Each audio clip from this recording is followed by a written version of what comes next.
নমস্কার বন্ধুরা, Ripa simple life থেকে তোমাদের সবাইকে স্বাগত। আশা করি তোমরা সবাই ভালো আছো, আমিও ভালো আছি। আজকে আমার এই রেসিপিটি যদি ভালো লাগে অবশ্যই লাইক কমেন্ট শেয়ার করে পাশে থাকবে পরবর্তী ভিডিওগুলো পাওয়ার জন্য। আজকে আমি চিকেন কষা রান্না করব। এর জন্য আমি এখানে প্রায় 1.5 কেজির মতন মাংস নিয়ে নিলাম, আর এখন এটাকে আমি ভালো করে ম্যারিনেট করে তারপর রেখে দেব।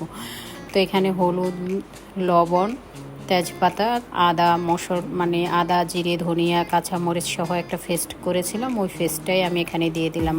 এখানে রসুন, পেঁয়াজ সমস্ত উপকরণগুলো দিয়ে আমি ভালো করে এটাকে ম্যারিনেট করে তারপর কিছুক্ষণ রেখে দেবো। আর সেই সাথে আমি আলু দেবো। আমি আলুগুলোকে বড় করে কেটে নিয়েছিলাম, আর এগুলোকে একটু কড়াইতে ভেজে তারপর আমি তুলে নেব।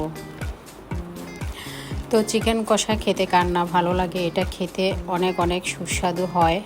আর যদি ভালোভাবে রান্না করা যায় তাহলে তো সব কিছুতেই মুখে রুচি আসে। তো আমি আলুগুলো ভাজা হয়ে গিয়েছিল, এখন আমি পেঁয়াজ কুচিগুলোকে দিয়ে এটাকে একটু ভালো করে ভাজা ভাজা করে তারপর এখন এখানে আমি মাংসগুলোকে দিয়ে দেব।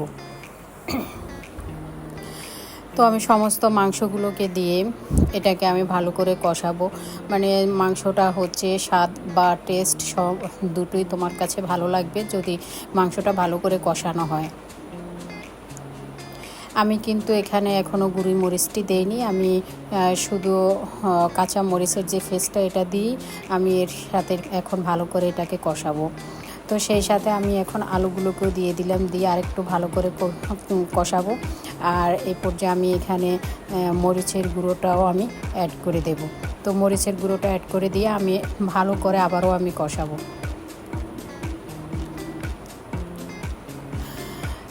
আশা করি আমার এই রেসিপিটি তোমাদের কাছে অনেক অনেক ভালো লাগবে।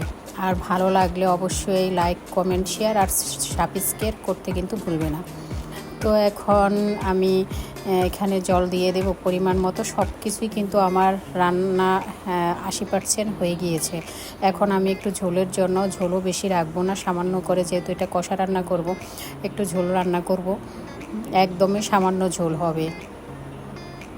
তো ফুটে উঠেছে, আর আমি এলাচি, দারচিনিটাও আমি এখানে দিয়ে দিয়েছিলাম।